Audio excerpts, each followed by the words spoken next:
A Pentagon senior officer was fired from his role because he criticized Israel.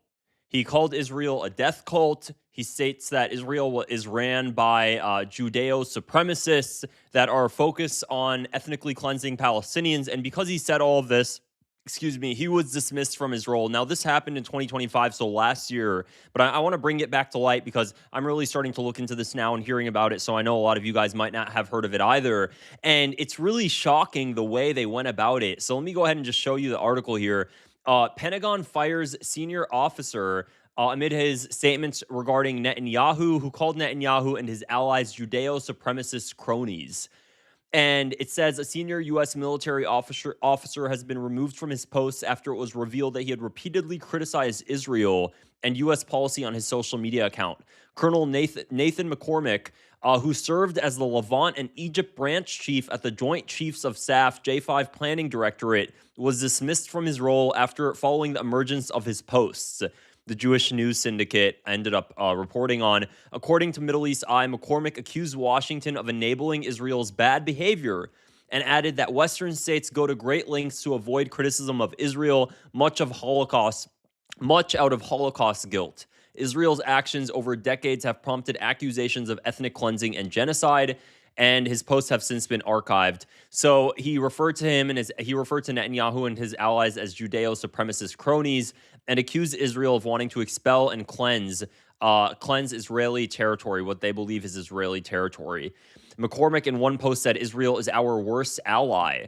This guy's removal is treason." Somebody quoted this and said, "This guy's removal is treason. Colonel Nathan McCormick removed from his position after calling Israel a death cult," referring to Netanyahu and his Judeo-Christian supremacist cronies, asking whether the U.S. is functioning as Israel's proxy. So, I mean, it goes to show just how much ultimately Israeli interests control the United States, because we have somebody here that seems like they actually give a damn about his country. He's calling out what's going on, which would actually benefit. Actually, you know what would benefit America more than anything is listening to this guy. And ultimately, I actually don't give a damn what happens to Israel. I truly don't whatsoever. But ultimately, actually reeling Israel in would benefit Israel's security long term. I think that's the most obvious. That just seems very logical. When you control a rabid dog, that rabid dog tends to stay alive versus allowing it to just be put down. It kind of just makes sense. But anyways, we're going to let Israel do what it wants in the Middle East. Mossad. So what I wanted to show you guys, though, because this is an officer who worked at the Pentagon, and I wanted to find a video, here it is, of also people at the Pentagon. This is back in 2002, talking about how the Mossad has basically taken control of the Pentagon. It adds nuance to what's really going on here, what the situation is like in these sort of establishments. When you realize the level of Israeli control, it's shocking. It's shocking when you recognize, wow, this is really the state of America. He did not need any identification, and it's unquestionable that the Epstein business was heavily influenced, let me put it that way, by Mossad. And so that's somehow emblematic on these huge geopolitical issues. Yes, I watched Mossad take over the Pentagon in 2002. Crazy. The Pentagon was infiltrated by Mossad. They did not need any identification to get through the river entrance of the building. They went upstairs to Douglas Feith, the Undersecretary of Defense for Policy, the third most powerful man in the Defense Department.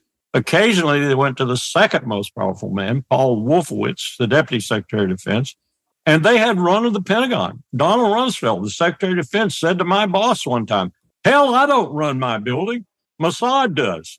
And it's unquestionable. That is crazy. That is crazy. What other relationship between two countries are like this, where we are willingly allowing the government to be totally occupied by a foreign country? Notice he said 2002. And when did we go to war in Iraq? So, the planning of doing all of this stuff beforehand in order to push for wars later on. The Mossad taking control of the Pentagon. They talk about Paul Wolfowitz, who is just one of the biggest just total traitors to the United States.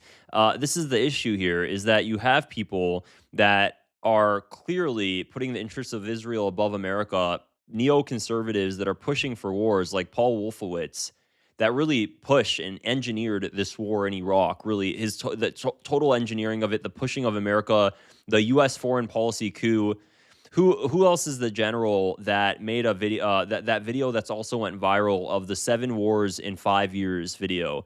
And he lists all of the 7 wars in 5 years, and he says that there was basically a foreign policy coup at the State Department and the Pentagon early on, where they decided they're just going to go ahead and attack all of these countries. And really, it was all going to be done for Israel. And we have somebody else coming forward and kind of corroborating that story and stating, well, also, there was really just a total Mossad takeover of the U.S. government, of the Pentagon back in 2002. And that really did help and push America to go to all of these wars. There is no other relationship in the history of in recorded history in recorded history since the time of written language where 2 countries have this sort of relationship. Never, ever. And I don't think it'll hopefully never exists again. This is total infiltration. And when you look now and you start to have, lone voices speak out against this sort of stuff, like Colonel Nathan McCormick, who spoke out, and then when he was released from his position, it makes you wonder, what else are the people that are still in these roles? Are they truly brainwashed enough, or are they scared? Actually, we do know. We do know they're scared, because I told you guys in my last interview, I interviewed, oh my gosh, Carrie Prejean, former Miss California, who talked about the fact that she was removed off Trump's Religious Liberty Commission, and because of the fact that she questioned Zionism as a Catholic. And I asked her this question too. If you guys watched that interview, I just straight up asked her, do you think that people are scared? And she said, well, she started getting text messages from people in the Trump administration telling her, we're so proud of you. We wouldn't be able to do what you did, which is calling out Zionism, but we want you to know we stand with you behind the scenes. And she, during that interview, if you watch it, it was a good one. And she said, I almost took more of offense to that. So she said something along those lines. She was more offended by that because she knew that there were people that agreed with her point of view, but they were too cowardly to actually stand up to it.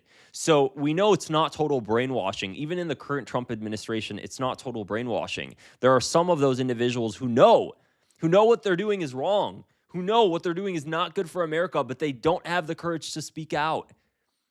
That, I think that is actually, that you can actually argue that might even be worse, because you know what you're doing is wrong and you're selling your soul out anyway to keep your position, to keep whatever else, while you could really be the person, to shift discourse, to shift the way things are headed, and they're not.